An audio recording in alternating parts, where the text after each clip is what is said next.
I am recording. All right, I'm recording now. I am also recording. So, Michael, count us down. In 3, 2.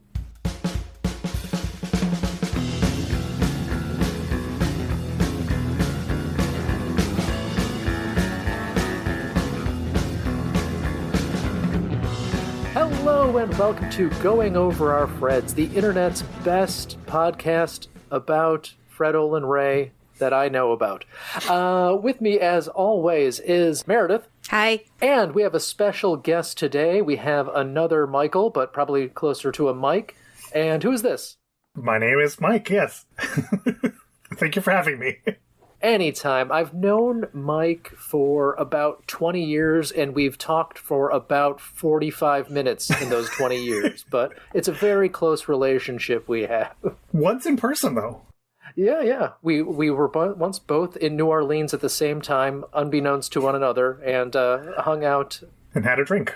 I didn't have a drink because I don't drink, but I believe I might have had a water. Anyway, so I will have Mike introduce the movie. Not me, but the other one. Because he picked out this movie, because we let our guests pick the movie, because, you know, that's how awesome we are.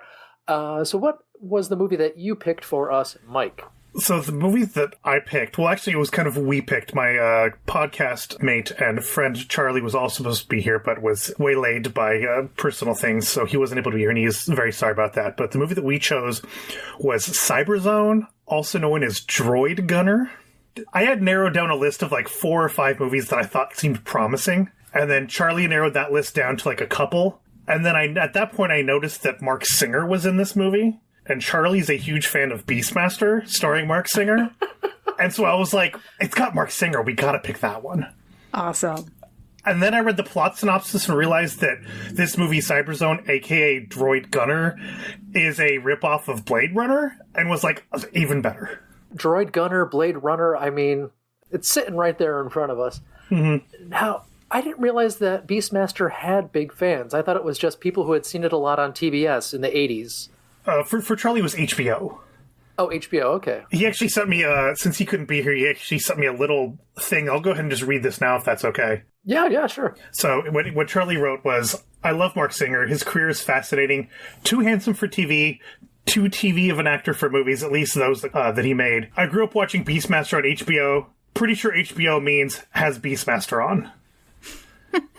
And then he went on to say this is a little more detailed information, his thoughts on the movie. First of all, he's like, this movie is terrible. However, everyone always talks about how these movies are cheap drip-offs, pathetic cash grabs by cynical filmmakers who are looking to trick people into giving them a buck because it kind of looks like something else. But I remember a time, pre-internet, where the content you love was few and far between. Years between Aliens, decades between Star Wars, a generation between Blade Runners. And even then, the follow-up was usually weird and not what you wanted. Directors, writers, and actors changed, they got bored, or the studios meddled and made them compromise. And here we were, just hungry for another Star Wars, or whatever. So we read books, we played video games, we watched B-movies in similar vein. But then they never really scratched that itch. Hell, we even read fanfic and fan-made media. Things like Cyberzone were really just more of the same. I wanted Blade Runner so bad that I'll accept a bad Blade Runner. Even at its worst, it gets the imagination running and keeps the excitement alive a little longer. That's the deal that I've struck with Mark Singer and Fred. Very nice. Now, you said podcast partner. Can you give your podcast a plug right now? Oh, yes. Our podcast is Random Acts of Cinema that you two have both guested on an episode a while back. And we watch films from the Criterion Collection that are chosen randomly, so we never know what we're going to watch week to week. And, that's what we do. You know, it's interesting what Charlie was saying, because that is very true. Like, when you're hungry for Star Wars content, suddenly Star Crash seems like an okay thing to... It's the methadone to the heroine of Star Wars. And now we're in such a different age where I found a site where you can buy like a Grindhouse DVD or Blu-ray copy of a 35mm print of the original Star Wars, like no edits or anything like that. And I was like, man, 10 years ago, I would have bought this in the drop of a hat. And now I've got to wait, 5 years before I'm no longer sick of Star Wars? It's just too much all the time. I suppose so. All right. So, Meredith, why don't you lead us into 1995's Droid Gunner, a loving tribute to 1982's Blade Runner, because what better thing to rip off than a movie that came out 13 years before your movie? Loving tribute. That's a really nice way to put that. Mm-hmm. All right. Like many Fred Olen Ray movies, this one starts with some expositional information, just scrolling up on the screen, some text. And that text reads, 50 years have passed since an 8.9 magnitude earthquake devastated the west coast of the former United States.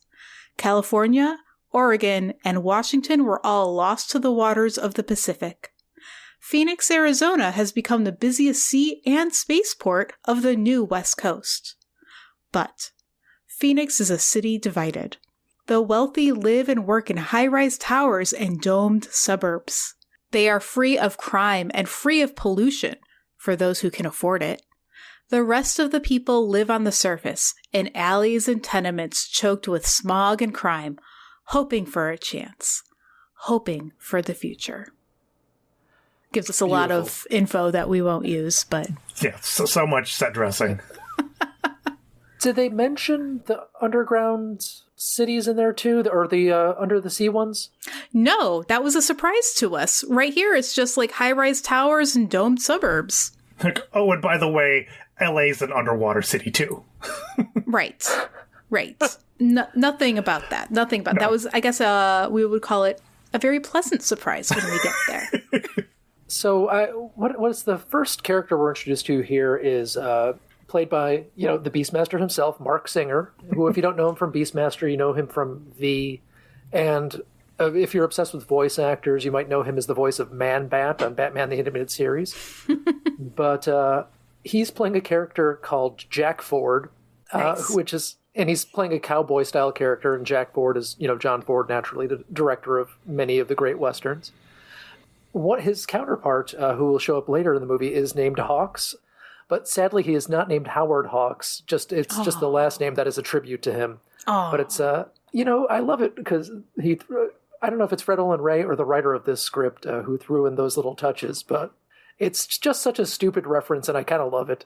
Because you have the cowboy character named Jack Ford, and you have the outer space character named Hawks, who Howard Hawks, of course, made the thing from, was it the thing from Another World?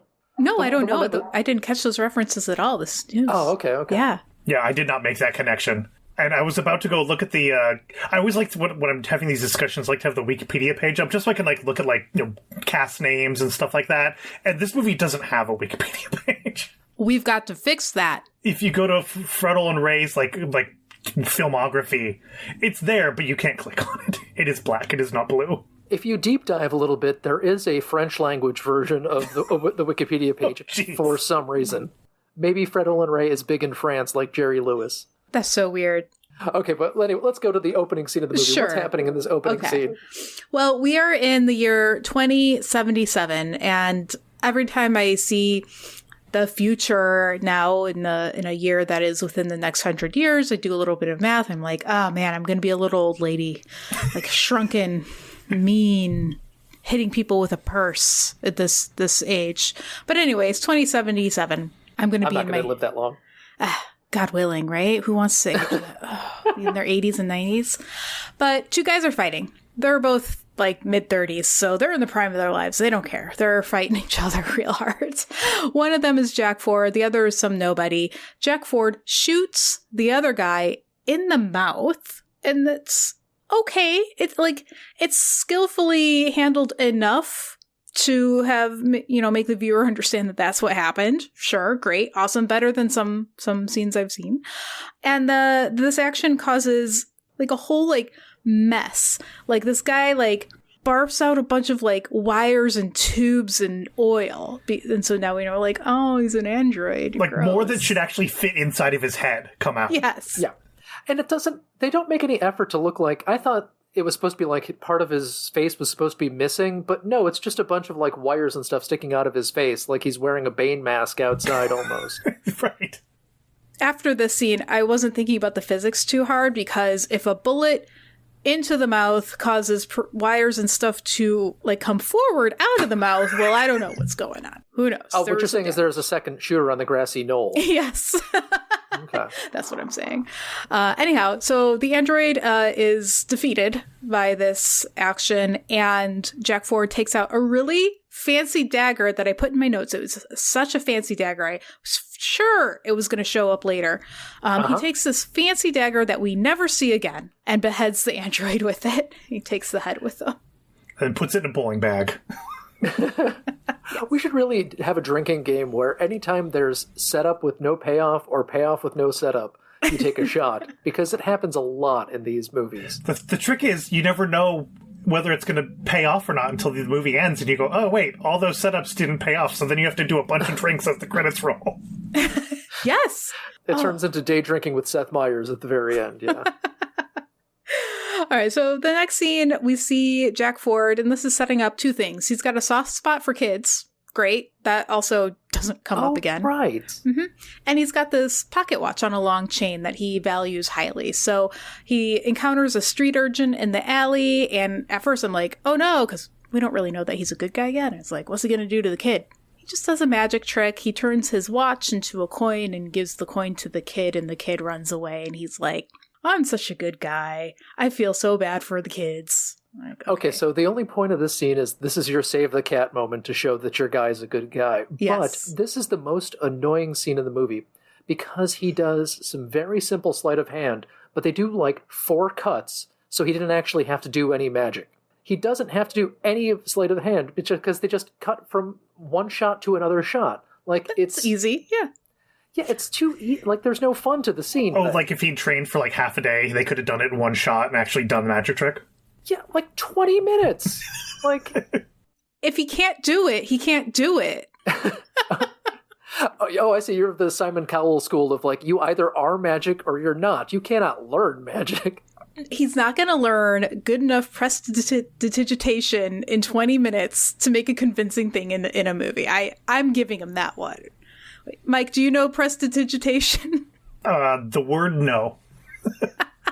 Sleight of hand. Oh, that I know. Throwing your fancy magic words at me. Fancy words that I'm mispronouncing consistently. Allison Hannigan could not say that word, so they were not allowed to include that into Hula scripts for the 8 years she was the host. I don't blame her. I just tripped over it twice. I'm ashamed.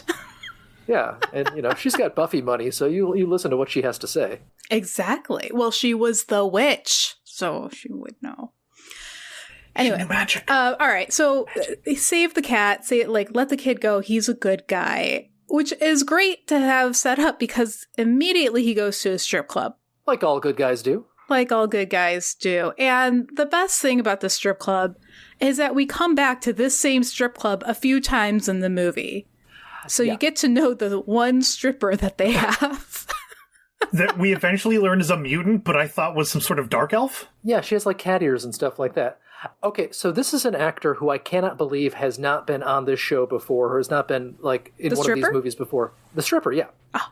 She might be the most famous actor in the movie, because that's Brink Stevens.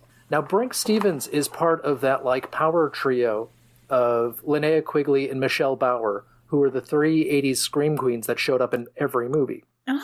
She was the one that turned down Hollywood Chainsaw Hookers because she said her parents wouldn't allow her to be in a movie called Hollywood Chainsaw Hookers. Linnea Quigley has like a couple of parts that everyone knows right away, and Michelle Bauer has a couple of parts that people know right away. Mm-hmm. And Brink Stevens is more like she has been in 205 movies or something like that. No kidding. And people know who she is, but I don't know if she's really super identified with one part more than anything else. But she got into acting. I'm going on a way off the rails here. Yeah, tell us. Because she got a degree in biology and then went to Scripps to study marine biology. She was in a PhD program, and then she got kicked out because she was studying dolphins at SeaWorld when she was only supposed to be studying seals. There's a weird backstory there. Oh. So she's just like, fuck it. I can't find a job in marine biology. I'll be an actor. So then she just started showing up in all of these movies. And it's mostly things like, she's not in Evil Toons, but she is in the fake sequels to Evil Toons. And I can't remember what they're called. Oh my God. But yeah, I think she might be in Sorority Babes in the Slimeball Bolorama. She's in like all of these like super trashy but wonderful movies, and she plays our half-cat mutant stripper here. And I think she might give the performance of the movie, honestly. I was happy every time she showed up. I was like, okay, stripper with the elf ears and vampire fangs. Great. Yeah. Awesome. Yeah. Dark elf. It's the fangs of the ears. She's a dark elf. Yes. But then we later find out she's just a mutant. The only woman in this movie with natural breasts. Yeah, I was going to ask about that. And then I looked at one scene and the breasts were very strangely contorted. I was like, okay, they has to be fake. I was shocked by the quantity of fake 90s boobs that were in this movie. One of the things that I wrote down was Fredel and Ray dared to ask, what if Blade Runner had way more boobs in it? / what if all of the droids were pleasure models? Yes. Yeah, totally. But that's not true. We get plenty of different droids in this movie. We'll have to talk about that later. Yeah, we have the droid at the beginning. His head is in the bowling bag. He could have been a pleasure droid. You don't know. You're right. And we're going to have a fake Terminator later on in the movie because Fredel and Ray doesn't rip off one movie. He's got to rip off at least 3 movies. Makes it good. Okay, all right. Well, we're in the strip club. Right? All right, what's the question I got to ask you? Do you recognize the bartender in this movie? No. The bartender in this strip club in this movie, we have watched in at least 2 movies before, maybe 3. We did not. We have not seen a pirate bartender. That's our friend Ross Hagen. Okay. He was Cole in Alienator. He was the main guy in Alienator. Was he? Yeah, bag of cockroaches on the head. Wow, years have passed, huh? I mean, it is 10 years later, just about. Yeah, not quite. Yeah. Oh. He didn't actually lose the eye. That was makeup. I don't know if you knew that. This movie didn't have a budget for makeup. That had to be real. I really thought they just got a guy who happened to have one eye, and they were like, please join us. I loved the strip club just because there was so much going on. You had the dark elf strippers, you had the pirate bartender, you've got another guy randomly in the bar with an eye patch, somewhere in the background. And I was just there is so much going on in this bar. It's like the cantina scene, really. Really. And they don't even have regular glasses. They've got the neon green Party City glasses for the alcohol. If the glasses hadn't been so obviously plastic, it would be a really nice, perfect bar scene. Mm-hmm. Yeah. And they knew what they had because they kept coming back as a set. Yeah. Fred Olin Ray doesn't like to use a location for one scene.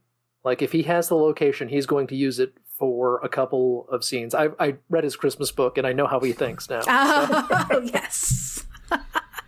So we learn a few things in the scene. The important things are the insult of the day is you smell like bot oil. And they mean it literally. It's we can smell the bot oil on you. We don't like you. Because he murders bots all the time and it splashes on him. Yes, it must smell like death. It must smell really bad. Yeah. Okay. Did anybody think, though, that he was a robot? Well, I mean, they're ripping off Blade Runner, so there's always the chance that he's the robot, and there's always the chance that our leading lady, who we haven't met yet, could be a robot. Yeah, there's a lot of chances there that don't have anything. But no, his voice, I don't know if it was how they recorded it or what. It really sounded like bad VO or bad dubbing done with a horrible mic. His voice sounded robotic in these first couple of scenes, and I just thought, oh, well, he's clearly supposed to be a robot. At least that's how it was on Freevee. I watched this on Amazon Freevee. Maybe the Tubi quality is better. I think maybe Tubi was a little better. Tubi looked like somebody had ripped a VHS version and then uploaded it. That's what it looked like. It was pretty much the same on Freevee, yeah. I think it's a 3/4 movie anyway, but yeah, it was definitely VHS rip quality. It could have been that, impacting the sound, right? Because, the tape gets damaged in different ways, but it also could be, this is my personal headcanon, the actor knew that it was a Blade Runner ripoff, and they filmed the first couple of scenes actually first, and only later did he realize that didn't matter, it was never going to come up. So he was trying to be kind of robotic, and then Fred Olin Ray's like, Mark, what are you doing? And he's like, what? I'm going to be a robot, right? He's like, no, you're the hero. You're not a robot. He's like, can I be a robot, Fred, please? And no, Mark, you don't get to be a robot. And Mark was like, I want to feed into all the Droid Gunner fan theories out there, all the fan sites that are going to be talking about Droid Gunner. When you release the director's cut, it's going to become a lot more clear. The little paper mache, I don't know, cats or something. Yeah. I made fun of this movie for ripping off a movie that had come out 13 years before, but I'm sure this lines up with one of the 17 director's cut versions of Blade Runner that was released. Like, it's like, oh, now it's the extra definitive version. Okay. We can smell the bot oil at him. Pirate bartender, looks great, does great things, very piratey for reasons. And we see on the bar TV an advertisement for this underwater agricultural community. It's the guy who we'll get to know later throughout the movie. He has started this community. It's underwater agricultural settlement. And they are in desperate need of workers to come and commit to like living and working there for 4 years or something like that. And he stresses that it's smoke-free, drug-free, and alcohol-free. And it's the career of a lifetime, which really just sounds a lot like Total Recall. It's like, join us. Because you can't just rip off one movie. Now, did you all think that that guy was going to be important later? When I saw that he was the worst actor I've ever seen before in my life, I did not expect him to become an important character in the movie. I thought, oh, well, that's the producer's son, and he's just got this part to be on TV in the movie. And woof. No, I didn't pay attention at all and didn't recognize him when he shows up later in the movie because I was like, oh, right, advertisement. Let me remember about the cult community, not that guy. Yeah. All right. One last thing before we leave the bar. Our hero, Jack Ford, has a photo of a woman. He's looking for her. So he's like a bounty hunter, private detective. He's being paid to like locate this missing woman. So that's a whole little subplot. We're going to do a cut to like something completely different. So if there's anything else to say about this scene, no. God, no. All right, great. Meanwhile, in outer space, a starship called the Universal Condor is piloted by a guy who looks like Hercules. And this character's name is Hawks, who you mentioned earlier, Kennedy. Yeah. He's landing a ship, a smallish ship, a Han Solo-sized ship, on some sort of industrial base on Jupiter. So Hawks video calls his handler or somebody, his boss, whatever, on a video phone, which is not too far off in terms of predicting future technologies, like his phone. The guy he's talking to is dressed like the Predator. Yeah, that's actually from another Fred Olen Ray movie. They recycled that costume. It didn't come out until 96. Oh. I forget the name of it. It's like, Alien Fugitive or something like that. Yeah, it's one of those things like, well, we have it. We'll throw it in the movie. Production value. Instant production value. Because you don't see any other creatures like that in the movie. There's no other, full prosthetic suit. We just have, Predator. Yeah, we have Brink Stevens and cat ears, and that's all we got. Basically, so what Hawks is looking to do is locate 4 pleasure droids and retrieve them. Okay, so what he's actually doing is stealing this property because the pleasure droids are sex robots. They appear as various female humans, and they are designed to promote fun sex. And they're programmed to be very annoying. Yes. Now, I did not do any research on any of the pleasure droids because it's such a non-part. I know at least one of them did a lot of softcore stuff, but I don't even remember her name. What? I know. Can you believe that? It's not really a meaty role. But Hawks, who I really like in this movie, I don't think he's a great actor, but he's really charming. He's this giant guy. I got like Fabio vibes off of him. Yeah. So he was working in Gold's Gym before he became an action star. Mm-hmm. He's pretty much like this kind of a low-rent DTV sort of guy. He was in like a background extra in one thing, but his first part was he got a call at the last minute to see if he wanted to replace Jean-Claude Van Damme in No Retreat, No Surrender 2. So that was his first like big break part. And after showing up in No Retreat, No Surrender 2, he also showed up in Fist Fighter 2 and Kickboxer 2 and a lot of DTV 2 movies. Kickboxer 2 was, of course, directed by the great Albert Pune, who just died not too long ago. And that was also a sequel to a movie with Jean-Claude Van Damme in it. But Matthias Hughes didn't replace Jean-Claude Van Damme in that movie because after Jean-Claude Van Damme was done with the Kickboxer movies, you know who replaced him? Cody from Step by Step, Sasha Mitchell. Wow. If you ever wondered why Cody on Step by Step would bust out kung fu for no reason, it's because he was a kickboxer. Wow. And a domestic abuser, but probably more of the kickboxer thing. Are those things related? Sometimes. Sorry. One last thing about Matthias Hughes is his mom is the niece of Engelbert Humperdinck. No. Now, the actual Engelbert Humperdinck, not the British singer. So Engelbert Humperdinck was a German, I think he was German, composer who wrote operas and stuff like that. And then around time in the 60s, they were just like, hey, British singer, we'll change your name to Engelbert Humperdinck just like this guy. Wait, so he's related to the composer, not... He's related to the real Engelbert Humperdinck, not the Engelbert Humperdinck is my stage name guy who sang Spanish Eyes and that sort of thing. Oh. I know. You'd be more excited about the Spanish Eyes guy. Pretty much. But that's okay. That's okay. Yeah. There's more in the world that I don't know than what I do know. This is one of them. All right. So Hawks doesn't have any problem retrieving the pleasure droids, often shortened to PDs. So if we slip up and say PDs, we mean pleasure droids. And gets them onto his ship and basically takes off before anybody realizes that there's anything wrong. The folks on Jupiter eventually do give chase, and there's lasers, and they go pew pew, and Hawks gets away, and it's fine.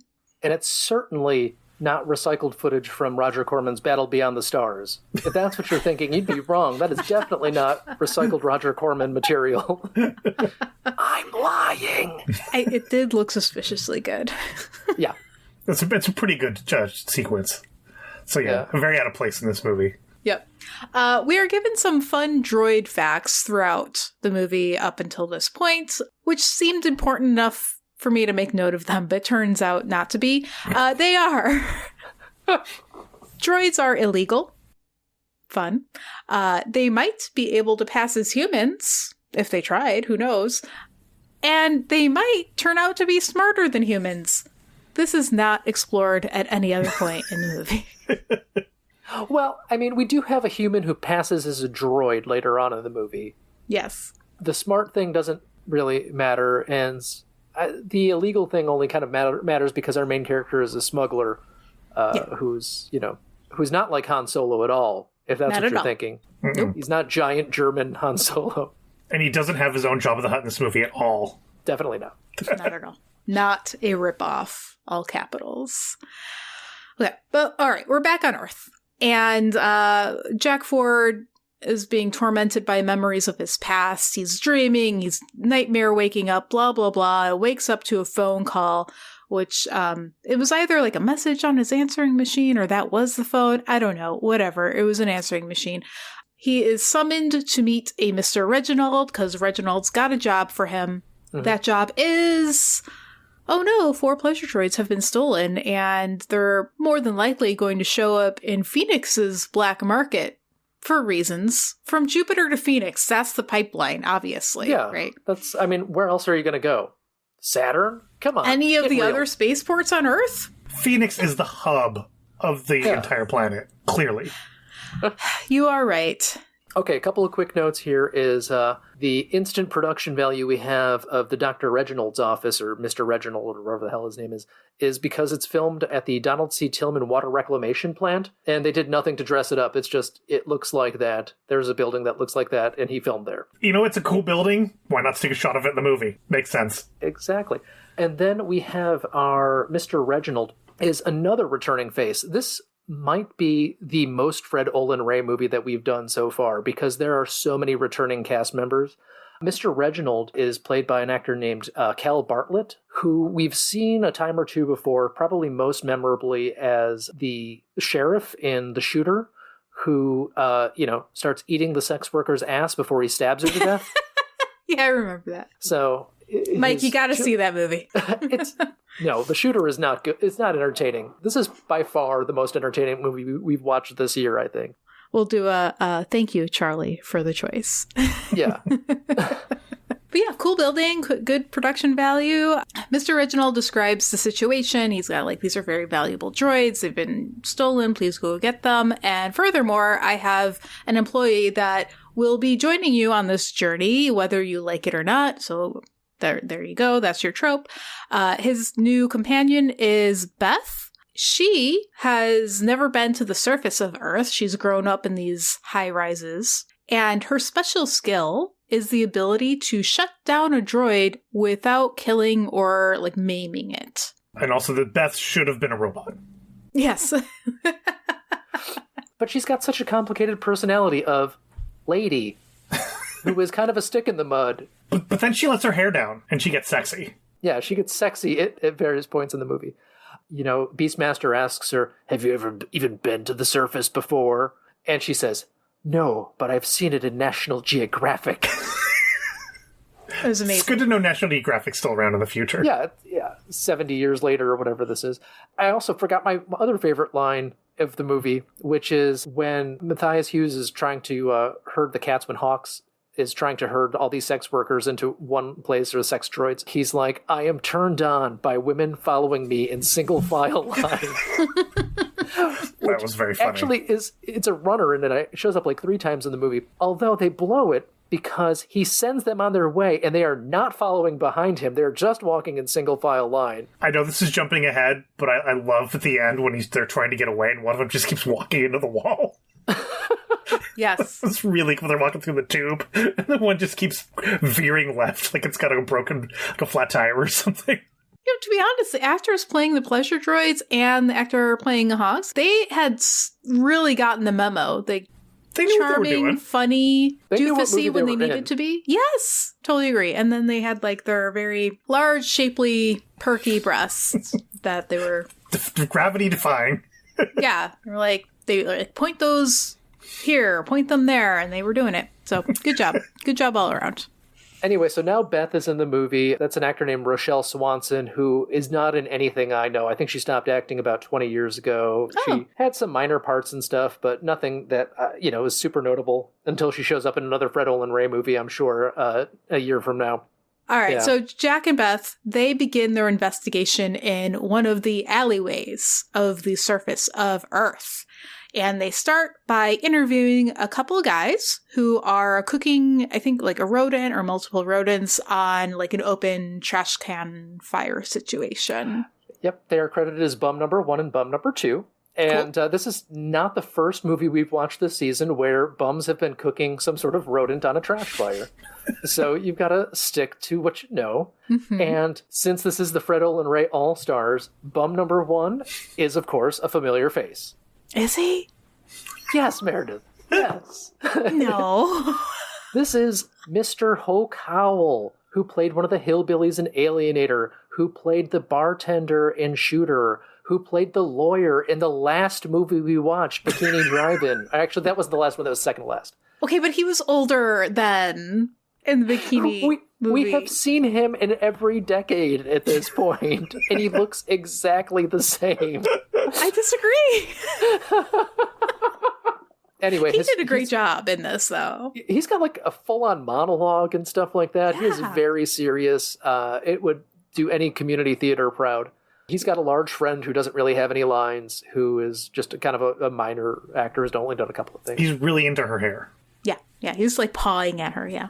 This scene was a ripoff of Indiana Jones and the Temple of Doom. Mm-hmm. Remember when they go to the small Indian village and Indiana Jones has to say you have to eat the food, this is what they eat in a whole month and it's special for us. And I think something was pawing at Willie Sky. It's the same scene. It's the same scene. Yeah. Great. I mean, this movie rips off other movies as fast as Zack Snyder does in Rebel Moon. So I think it's pretty impressive. So immediately, our lead here is Hoke Howell tells us that there are 4 extra sexy nuns that have just entered the neighborhood. Right. And we don't immediately follow up on that. It's just like some information, and then they go to do something else entirely. Maybe he just thinks that nuns are really sexy, and then you're just like, okay, message received. You've got your attraction. Good for you. I'm looking for 4 attractive women, but they're not nuns, so... I mean, what's the best way to disguise pleasure robots? Put them in nun outfits. No one will notice. It just makes me think of that meme of, wait, was that a real clown or just somebody dressed like a clown? So you're right. They bypass this information, and their next stop is another strip club. It's not the first strip club. This is a different strip club. And I noted it because I thought we were going to hit a series of successive strip clubs. That's not true. It's just this one and the other one. Those are the only 2 strip clubs. Now, is this the one where it's the full-on, like, sex club and stuff like that? Yeah, it's like got a Arabian theme. Oh, okay. So is this where we meet... Jabba the Hutt? Chuba. Yeah, his name sounds like Chewbacca, even though he's... yeah. Again, another familiar face here. We've got Robert Quarry. I'm not going to question you this time, Meredith, because I know you won't know. Yeah. Who we last saw... We might have seen him since then, but he was the doctor in Alienator that caught fire. Pretty much everybody in Alienator shows up in this movie. Yeah, that guy is Robert Quarry. He was Count Yorga in the old 70s movies, and he was the replacement Dr. Phibes. He replaced Vincent Price in that series. Yeah, solid B-movie actor from 50 years ago at this point. So 50 years ago... 1974. Have to remind myself that that's 50 years ago. Everything's fine. So Mr. Chuba the Hutt is Jack's friend. Yeah. And Jack is like, is this where he like delivers the droid head? He's like, here's your head. I killed that droid. Give me my bounty. Mm-hmm. And so they do that. So they've got a pretty good like transactional relationship. Mr. Chuba offers 10,000 credits for Beth. Jack declines. Beth's upset. We set up that, tension dynamic. But once Beth and Jack leave, we see Mr. Chuba is not their friend. What? Yeah, I know. Crazy. Shocking. Right? Twist of the century. Oh my gosh. Because, Jabba the Hutt was a good guy, right? Oh, yeah. That creepy pervert, turns out we can't trust him. All right, so he's going to set his goons out to, go kill Jack. So what's going to happen? And get his money back and get the girl. Yes, exactly. But he feels kind of bad about it, so he'll send money. He'll send flowers, but only $10 worth of flowers. 1 flower. Yeah, 1 flower. Our next scene, Jack and Beth are still on the hunt. They have to go to a whorehouse. They're hitting all the... Well, I mean, at least they're looking for sex droids, so they have some excuse for just hitting up houses of ill repute.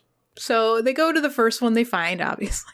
And because they can't just have a dude sniffing around there, clearly Beth has to dress up like a hooker and try to look for a job there. Yeah, you get a job and distract them while I go do some searching. AKA, just open doors and have people scream at me. Pretty much, yeah. Perfect. No notes. And again, since this is the Fred Olen Ray All-Star movie, we have Hathaway show up, and that is played by Peter Spellos, who was the big guy in Bikini Drive-In from 2 weeks ago or 4 weeks ago or whatever.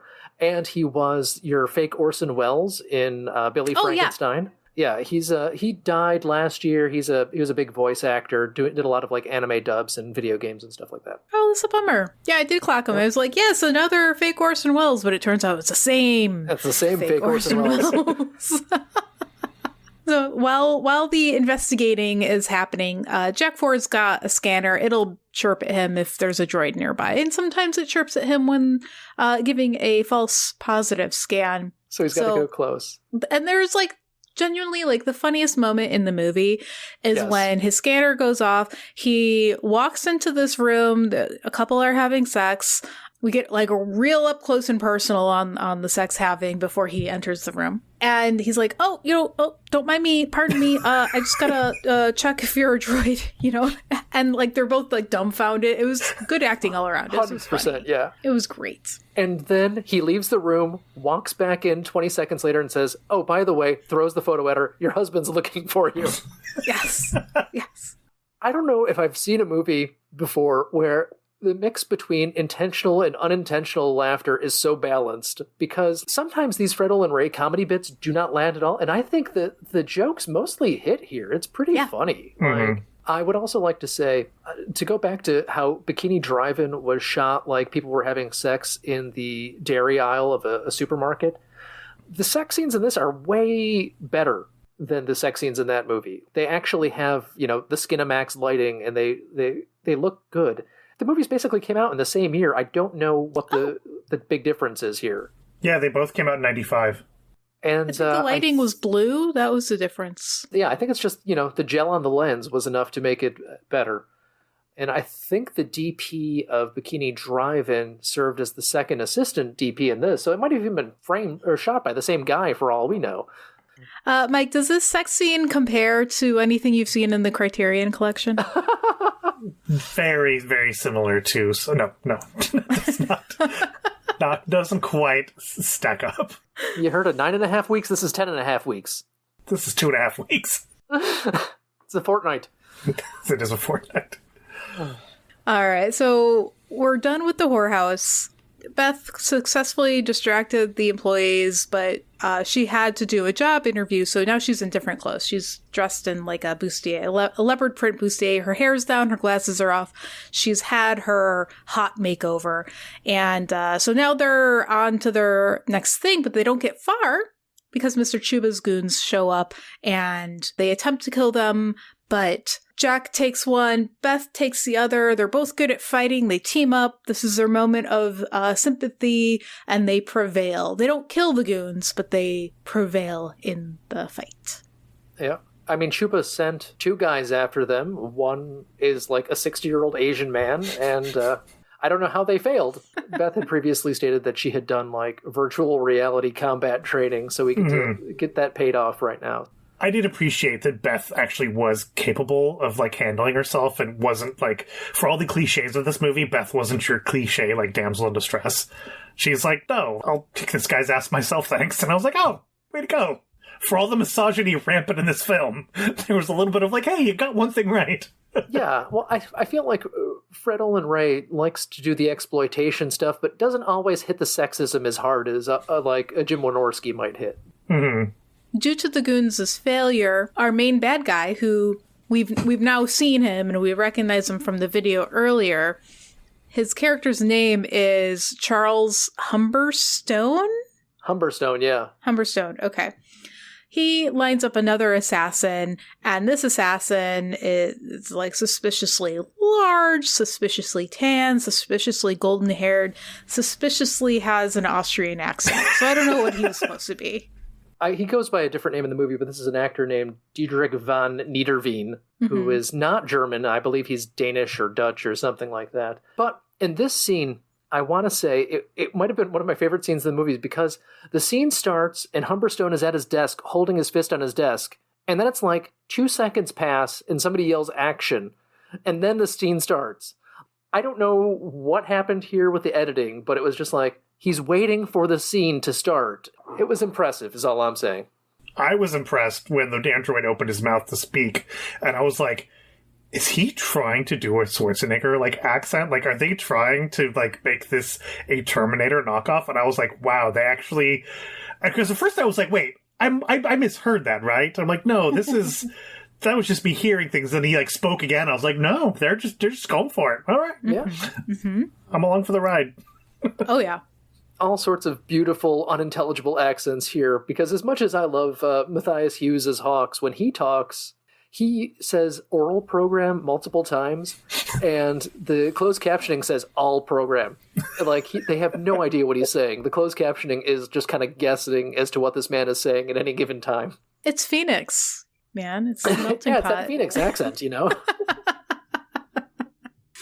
All right, so meanwhile, we get back to Jack. He's putting the clues together. He starts to suspect that Humberstone is the bad guy, and he's, like, importing vice to his underwater agricultural community because you can't have...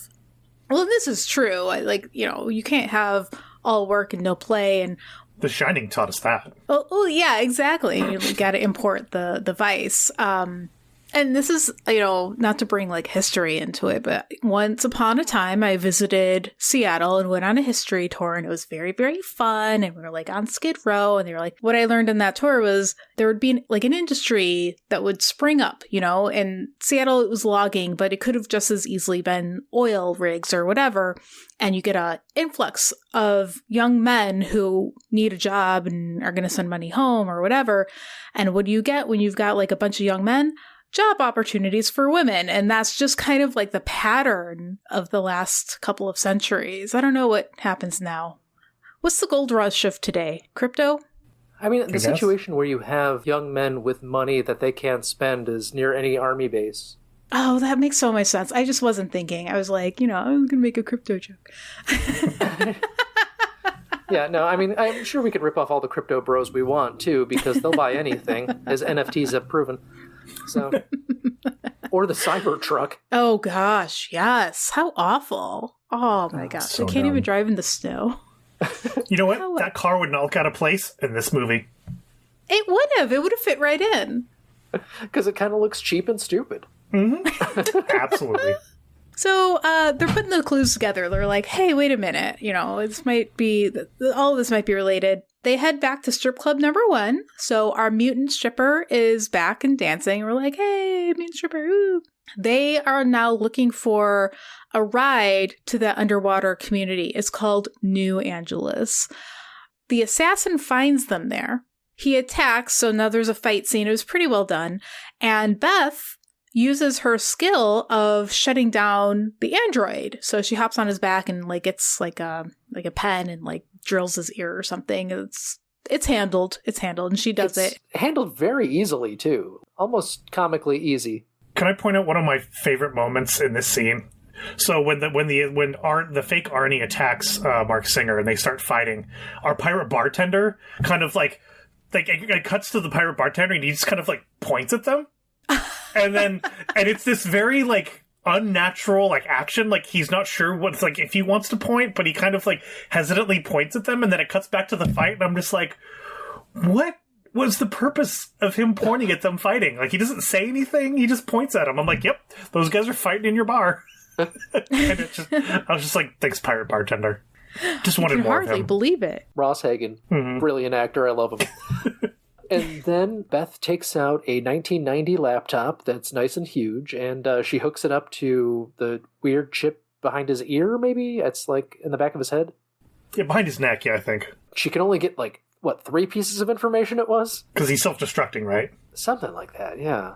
Well, Johnny Mnemonic told us you can only have, like, a very, like, small amount of information stuck in your brain at any one time. So it's just like 3 key pieces of information. So these are like more clues, and they're putting it all together. And transparently, I started to like check out of the plot because I was like, all right, I got it. I know what's happening. So if I miss things, please just chime in. They leave the strip club, and immediately, like, there's a helicopter right there shining a spotlight and shooting at them.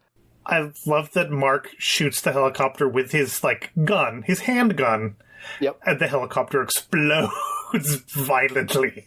We do the world's most awkward cut to an explosion that doesn't match the shape of the helicopter at all. It is beautiful. It's so good. So back when I was reviewing DVDs, we both reviewed DVDs for Inside Pulse 100 years ago. Mm-hmm. There was a movie with Michael Madsen called Ultimate Killing Machine. And how they handled explosions in that movie, which was filmed for about $5, is they just increased the exposure until the entire screen got white and played a boom noise. This is slightly better than that, but equally funny. In a film that I made in high school, we had to blow up my car, which was a black 1990 Thunderbird. We all the editing we did from that movie in high school was like VHS to VHS, like really like high quality. And we cut to, I want to say it was a clip from The Last Boy Scout or some other Bruce Willis action movie. And we cut from my black Thunderbird to like a red Ferrari exploding. Because it was the only car explosion we could find. And we're like, good enough. And it's very funny. And that's before the internet, when you could just look up, Black Thunderbird explosion and get like IMDb 50 choices, yeah. I can't believe that you admitted that on air, though. I mean, I think Shane Black is going to be looking for a check from you now. Oh, I'm sure, like all of the 2 cents I've made off that movie. Yeah, where can we watch your movie? I believe that one is on YouTube. I believe I did foolishly put that movie on YouTube. It is not good. That's awesome. Okay, we're going to find it, and we're going to put a link to it in the show notes. Mm-hmm. All right, so they blow up the helicopter, but not before Jack himself is wounded. He got shot in the chest. Oh, and here's where we cut to another Terminator scene, where they're in the hotel room together, and they're giving each other Blade backstory. Runner also. Oh, yeah. But she's stitching up his wounds, and we get to find out more about his watch that doesn't really make sense at all. It's, my wife is dead, here's a watch. They're connected somehow. It's just that he's got the photo of his wife in the watch. Mm-hmm. Which is setting up a ripoff to another movie later on in the film. Awesome. Well, I didn't catch that one, so tell me when we get there. It's layers upon layers, you know. This movie is an onion. It's an onion. It's an ogre. It's a glass onion. It's like poetry. It rhymes. Okay. All right. Meanwhile, in a submersible that looks just like the submersible. And a submersible that looks just like the spaceship he was using in the previous scene?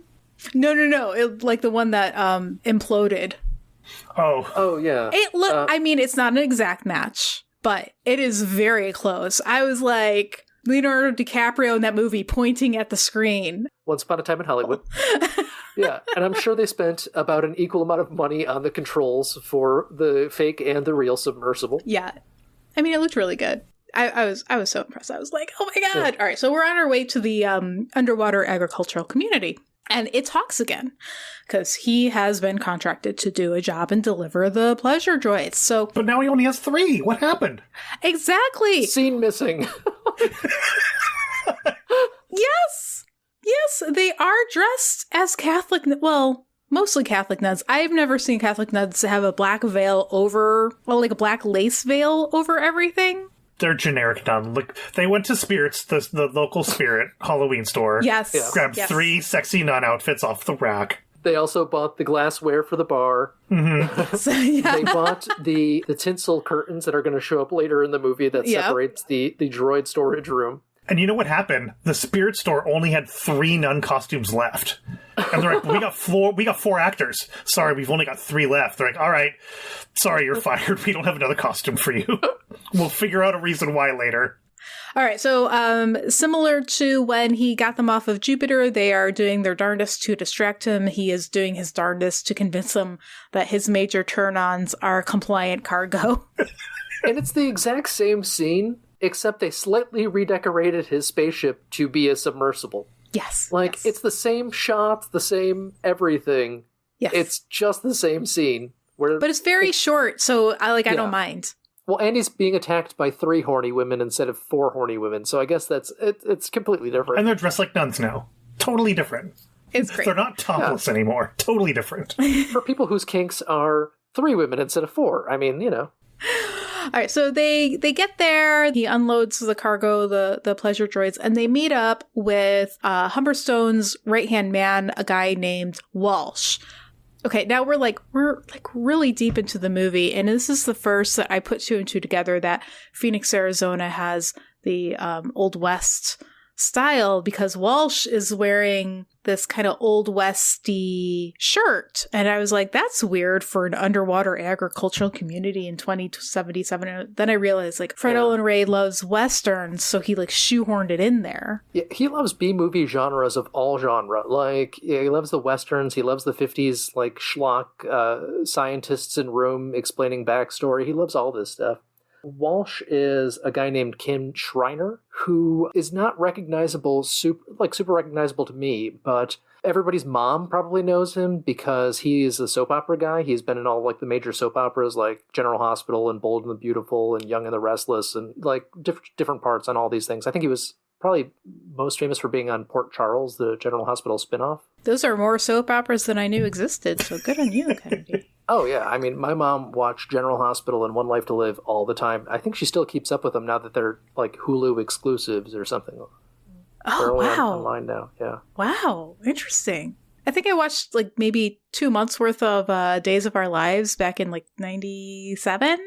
And then I got really mad because there was no conclusion to anything. It just kept going. And I was like, I can't keep up with this. It's exhausting. And it goes on so long that eventually you have to fall in love with and marry your rapist. It's just how soap operas work. It's weird. And yeah. Okay, so we are in the underwater community delivering 3 pleasure droids. And Walsh is like, oh, where's the 4th one? You don't have the 4th one. We're not going to pay you the full amount. So Hawks is like, I misplaced the 4th. Like, I want my money. And Walsh, I think it rightfully is like, no, because he was contracted for 4. He kidnapped 4. 3 arrive. So what's he doing? He's pilfering the merchandise, even though he like says like I don't sample the merchandise. So this is still unexplained. We really should have had a scene where the droid went missing, but that would have been expensive, I guess. I don't know. Yeah. When he said like, "Oh, I lost one," I'm like, "Oh, he's lying, right? Like he's put one away somewhere to like for like leverage." But like no, he legit just lost one. Well, and they keep on saying that the droids are worth $1 million, and this guy's only paying him $24,000. And they say specifically in that scene, like, well, that's less than half of what you promised me. Even so, he was going to get $50,000 for these $3 million worth of, or $4 million worth of stuff. Like, why wouldn't he steal? He's not good at his job. No, he's kind of dumb. In the script, they were switching back and forth between dollars and credits pretty fast and loose. So there may have been some of that going on. Maybe and there seems to have been no inflation over the last 70 years either, because $24,000 is not a lot of money for 4 robots. Not a lot today. Definitely not a lot 70 years from now. No. Or whatever. Back to Beth and Jack. They're getting to know each other a little bit. We're pulling the trope of Jack is attracted to Beth, but he won't have sex with her. This shows the audience that she is of higher status because he won't have sex with her for reasons. Because he still loves his wife. Whatever. His penis got blown off in the war. It's in the subtext, Meredith. You have to watch carefully. You were checked out. You didn't see the subtext. Okay, so they're getting to know each other a little bit, and Mr. Chuba's goons show up. They interrupt them. They're like, brah, brah, brah, brah. They escort them back to Mr. Chuba, the hut, for a conversation. Beth and Jack team up to get the upper hand because the conversation was more of an attack, and they get the upper hand. They kill the goons this time, so lesson learned. Learning is good. And they threaten Mr. Chuba. Now that Beth and Jack have the upper hand, they are extracting information from Mr. Chuba. And so they learn that he was just the broker, arranged for the pleasure droids to be stolen from Jupiter and delivered to the underwater community, blah, blah, blah, blah, blah. So now Beth and Jack, they want to go find Hawks because they are following the trail of information. They're going to go interview Hawks. And wouldn't you know it, Hawks is at that first strip club. So we're back to the mutant stripper. Yay! Well, and they're like, how do we find Hawks? And Chuba's just like, oh, well, he's just a tall blonde guy. You can't miss him. And it turns out he's right. He's 100% right. He's just going to be at the next place we go. If only life were this easy. So they accost him, and they all hit it off more or less. They confirm that Humberstone is the villain, blah, blah, blah. And then they now are going back to Mr. Reginald, right? Because the pleasure droids are Mr. Reginald's property, and they're delivering the update. So Beth and Jack are now back in the high-rise. And here was my favorite quote in this movie. So Mr. Reginald says, "My God, Beth, what have they done to you?" Now we cut to Beth, who is dressed, her hair is down. It's not curled or anything. It's just down, kind of wavy. She's not wearing her glasses. And she is wearing pants, a shirt, and an oversized denim overshirt. And she looks exactly like 1996 Shannon Doherty in 90210. In a really good way. She looks beautiful. She's like, that's just, what she looks like. My God, Beth, what have they done to you? So good. It's just stellar. Stellar. She's seen the real world now, and she can't look back. Can't go back. Is that the actual line from the movie? It's something like that, if that's not the actual line. Yeah, showing me the real world. Would you like to take a peek? Is the line. Yeah. There you go. You know, she wasn't even her leopard print bustier. Yeah. Like, there was an outfit in this movie that she could have been wearing that would have made whatever. It's fine. She looks happy and comfortable, as what she looks like. But don't worry, she's not going to be dressed sensibly much longer because they have to make her pretend to be the pleasure model robot. Yes. Gosh, it's really convenient that he only had 3 pleasure droids, so they're able to have this ruse to get back into the city. This movie is super well written. I mean, like, it all ties together. Complicated web. Yes. Okay, so now, yes, Hawks, Beth, and Jack, they're heading to New Angeles. Beth is, as you said, posing as the missing pleasure droid. She looks like she's dressed as, like, a goth Phantom of the Opera girl. What's that character's name? From Phantom of the Opera? No idea. Oh, God, I keep on thinking of Les Mis characters and said, Christine? Sure, yeah, Christine, that sounds right. So she's dressed like Christine. The hairstyle is like tightly curled in that style. The dress is of that style, but it's black.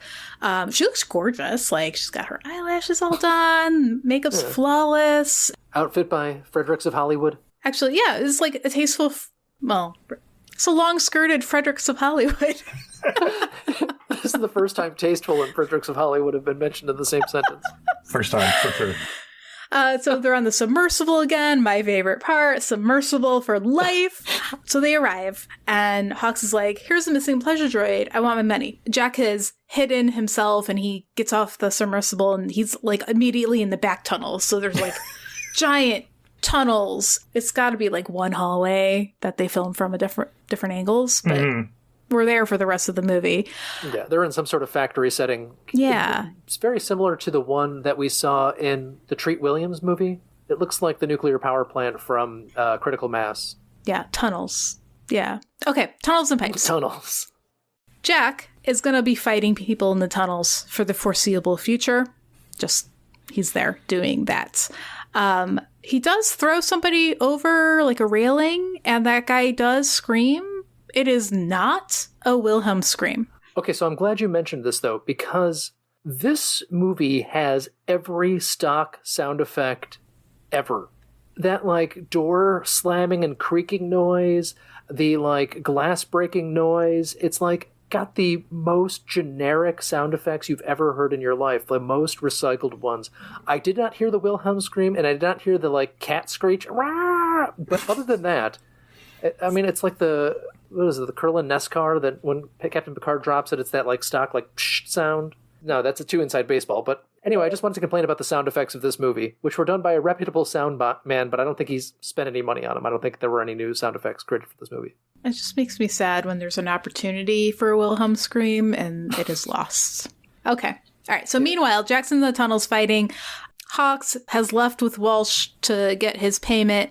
Now, Humberstone needs to personally inspect the new pleasure droid because he's like, this is the best one yet. Oh my gosh, can pass for human.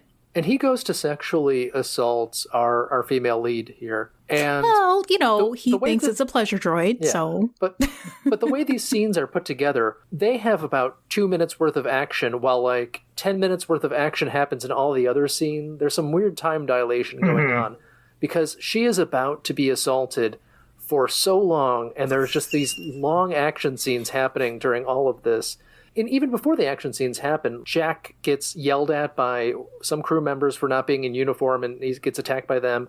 And then he gets called out by another crew member who says, hey, you better be in uniform or you're going to get in trouble, when you think it's going to be a fight scene. It's not. And that guy, of course, was a Richard Gabai cameo, who is in, I think, almost every movie we've watched this year.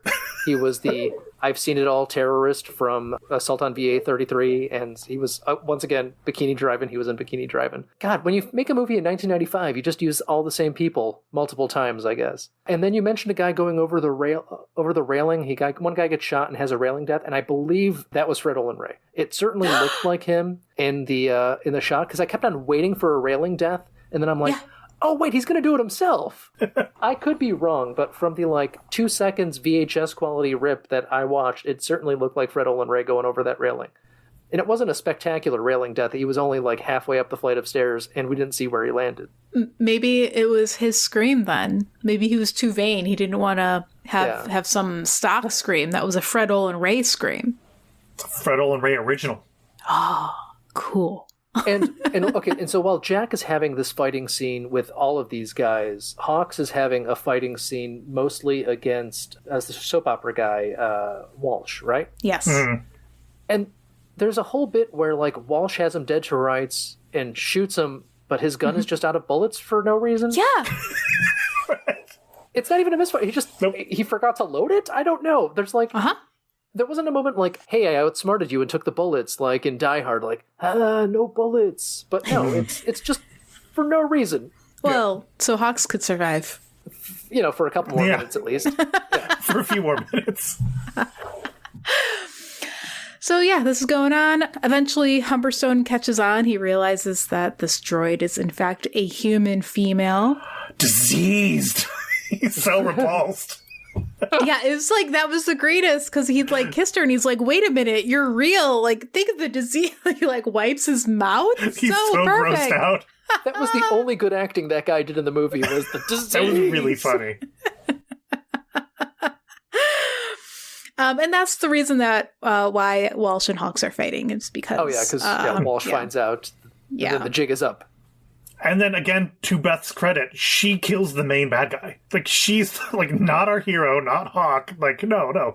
Beth kills the main villain of the movie. I was like, go Beth. Yeah, because our two heroes escape with the pleasure droids, load them into the submersible, and then go back to save Beth when they really don't need to, because she's already saved herself. Mm-hmm. She needs a ride, for sure. And they get into a really bad, like, showdown where they all stand there for a little too long. And then they all start shooting at each other from 5 feet away, miss about 50 times because they all fire about 100 bullets.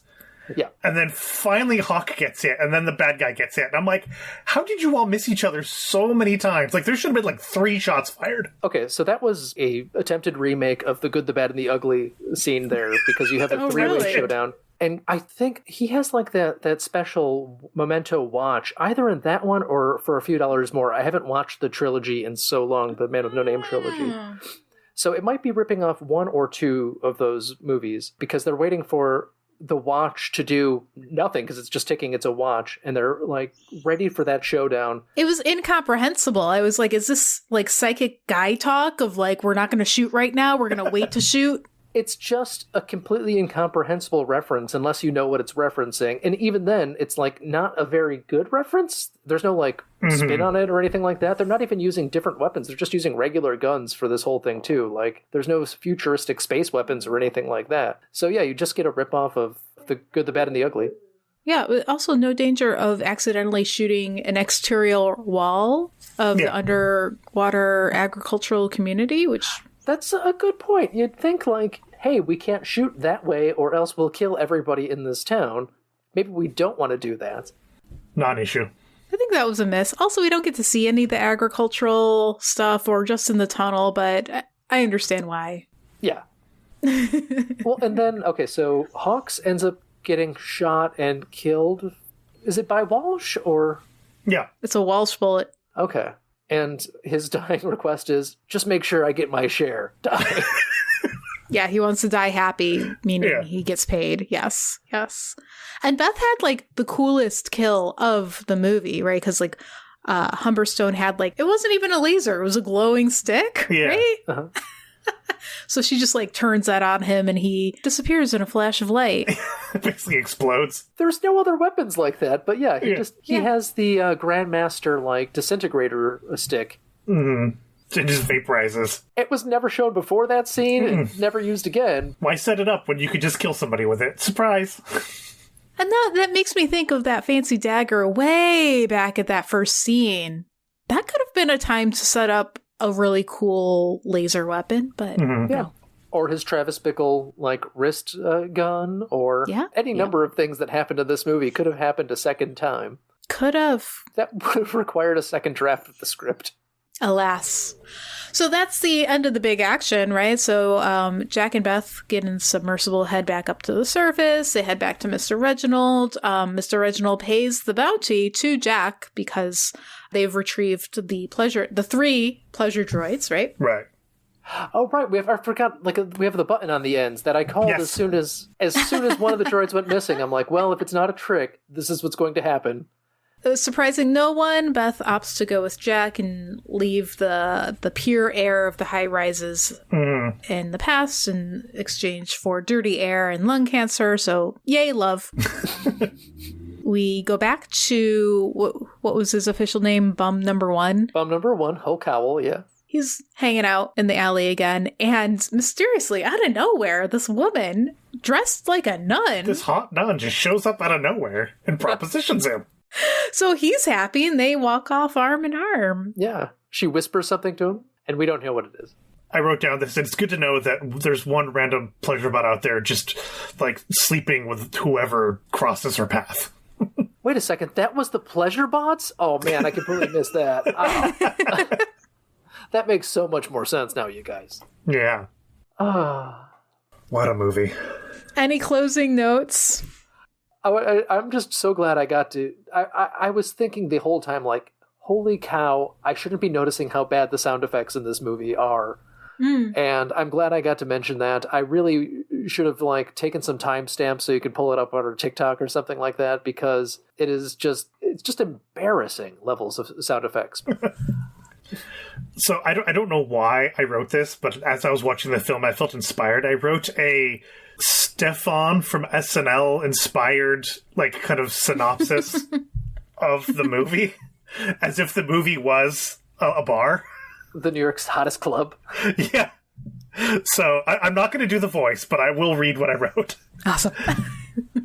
So, Phoenix, Arizona's latest bar is Cyberzone. If you're looking for a knockoff Blade Runner with none of the rich world building, this strip club down a nondescript alley is just for you. This club has everything. Mutant strippers that look like cosplay dark elves, pirate bartenders with one eye, a wannabe Arnold Schwarzenegger trying to kill you, more fake 90s boobs than you can possibly imagine, and a Fabio. I want to go. And Fabio sounds better as it's a better written joke than spoken, because I wrote FAUX-BIO. Fabio. It doesn't work saying it out loud, but written down it was very funny. I like it, though. This is a world that I wouldn't mind too terribly if we had to visit. It's fun. The people are fun. In terms of dystopias, there's a lot worse dystopias. I mean, we live in a worse dystopia. That's us right now. Like, theirs is fine. So I had a question for you guys. Maybe you answered this on your first episode. I don't remember. It's been a while since I listened to it. But what made you guys choose, like, Fred Olen Ray versus, like, Charles Band or David Pryor or Albert Pune or, like, one of those guys? Like, what made you pick Olen Ray as the guy to focus on filmography? Okay, so Fred Olen Ray was my choice, and it was kind of a personal obsession. I think you could do a show like this on Albert Pune or some of these other guys, but Albert Pune is not as prolific. Yeah, Charles Band is. Charles Band is, but Charles Band feels a little more cynical to me, and I don't know why. There's, like, a weird kind of connection where it's just Fred Olen Ray has this blue collar. I don't even want to call him an artist, because he's really more of a craftsman than an artist. He just will do whatever it takes to get a movie made, to, support his family and to not have a real job. He's the sort of guy who's like, if he's pitching a movie and you said, oh yeah, I was picturing like that, and he's like, yes, that is exactly what he will yes and his own pitches to match whatever the producer wants. He will use every trick in the book. It's just a fascinating thing to me. I feel like because he is like that, you really do get a reflection on the culture itself. Because if you are just trying to make an exploitation movie of what's currently popular, you get like a little time capsule of what is popular. And since so many of these movies, like when Fred Olen Ray makes a Christmas movie, he will start shooting early November and the movie might be released in Thanksgiving. Like, it is such a quick turnaround time that you don't get that weird delay where it's like, oh, well, vampires aren't in anymore because, no, they were in 2 months ago when we shot this movie, and now they're in now. It was partially random, but partially just, like, subconsciously pushed towards that angle. Can we watch the Vampire Christmas movie next? There should be a Vampire Christmas movie. I don't know of one off the top of my head. So this is my second Fred Olen Ray movie. The first time I watched a Fred Olen Ray movie was 2009's Silent Venom, which I reviewed for Inside Pulse. Awesome. Which I keep waiting for you guys to cover that one. If it were streaming on Tubi, we might get to it soon. Yeah. Now, I don't know. Silent Venom might be a different movie than Venomous. Silent Venom's basically snakes on a plane, but with a submarine.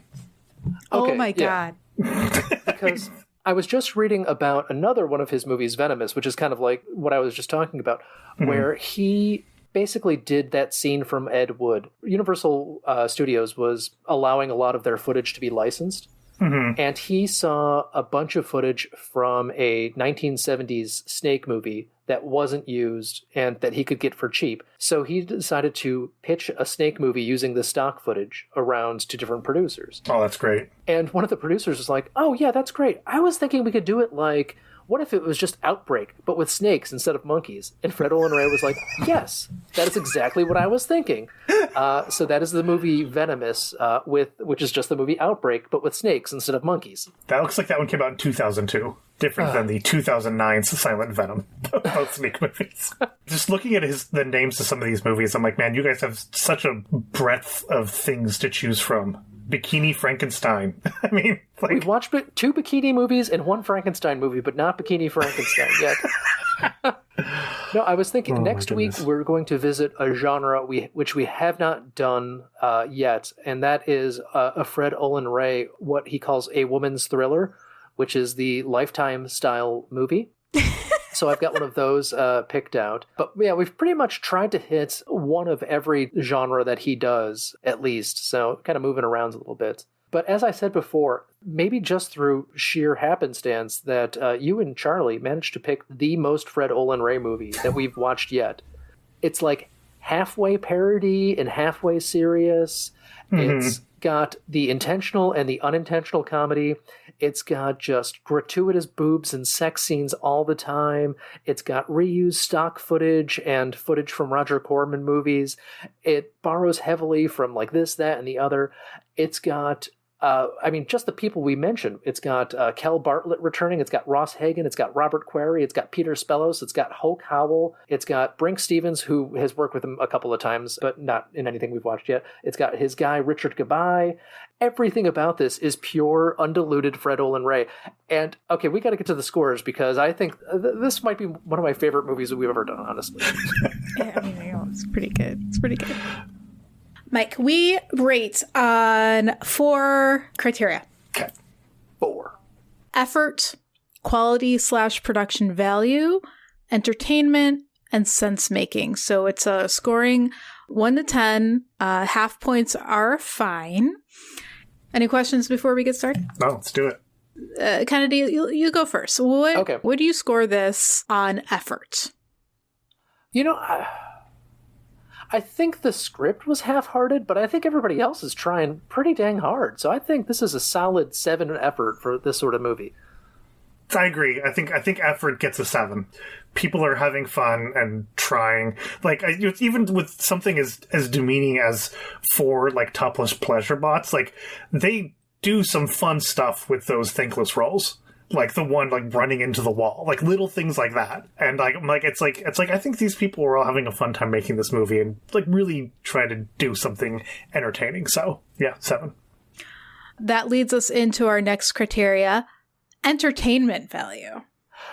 Okay, very often with a Fred Olen Ray movie, you'll have something interesting happening at the beginning, something interesting happening at the end, and then kind of a saggy middle.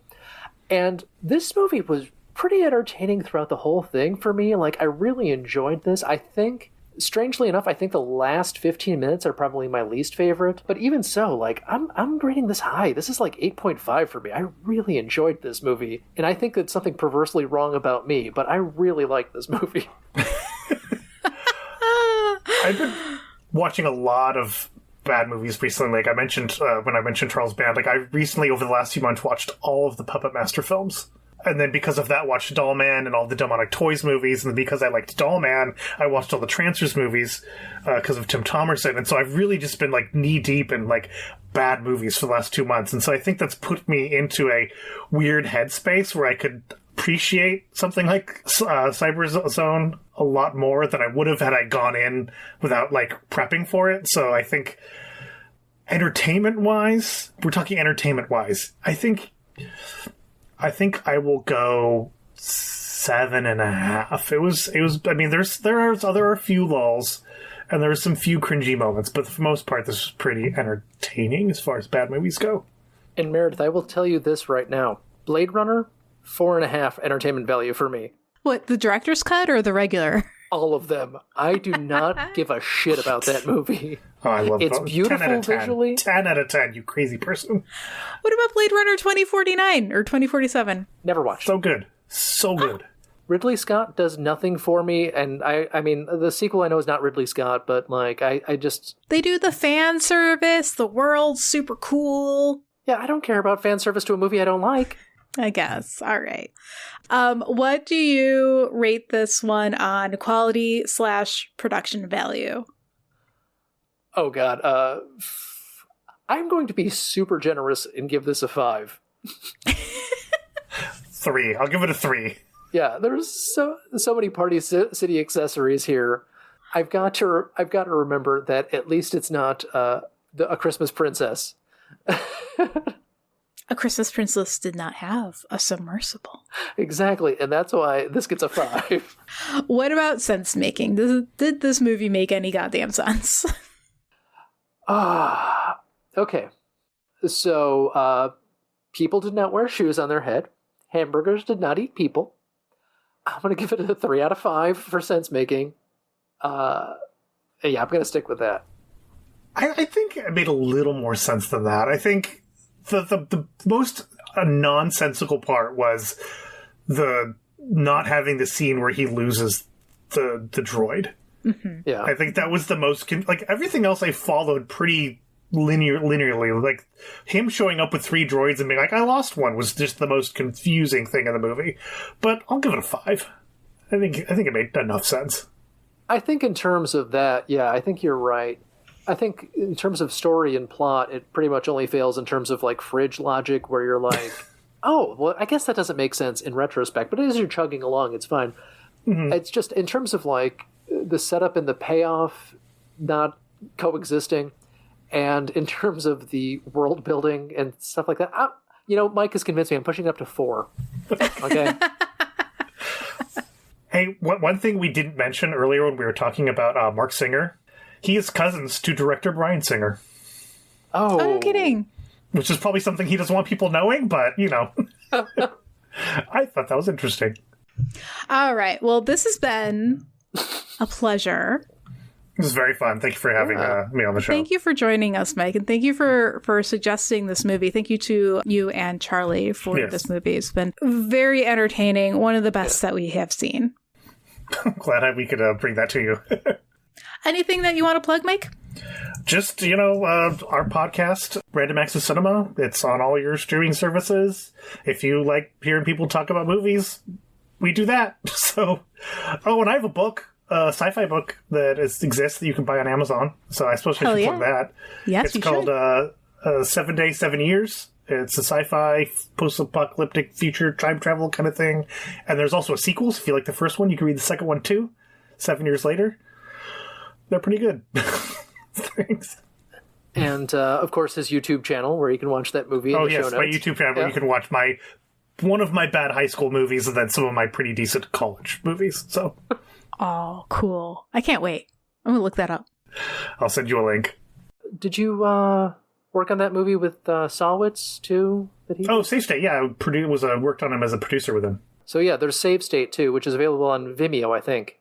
Yeah, it's on Vimeo. It's on Tubi, it's on Apple and Prime. It's a bunch of different places now, but Tubi's probably, if you want to watch it for free, Safe State's a rom-com time loop movie about a guy who has a messy breakup with his girlfriend and gets his hands on a time machine and uses it to keep trying to go back and fix things and just makes things worse and worse. You mean time travel doesn't fix it? It does not fix things, no. Oh my gosh. Freddle and Ray has a Groundhog Day rip-off Christmas movie that we'll have to get to, I think, for next season, perhaps. Yeah. Anyways, as always, I've been Kennedy. I've been Meredith, and... I'm Mike. I'm going to hit stop. Thanks for listening. Bye-bye. Stop. Bye. Thanks again.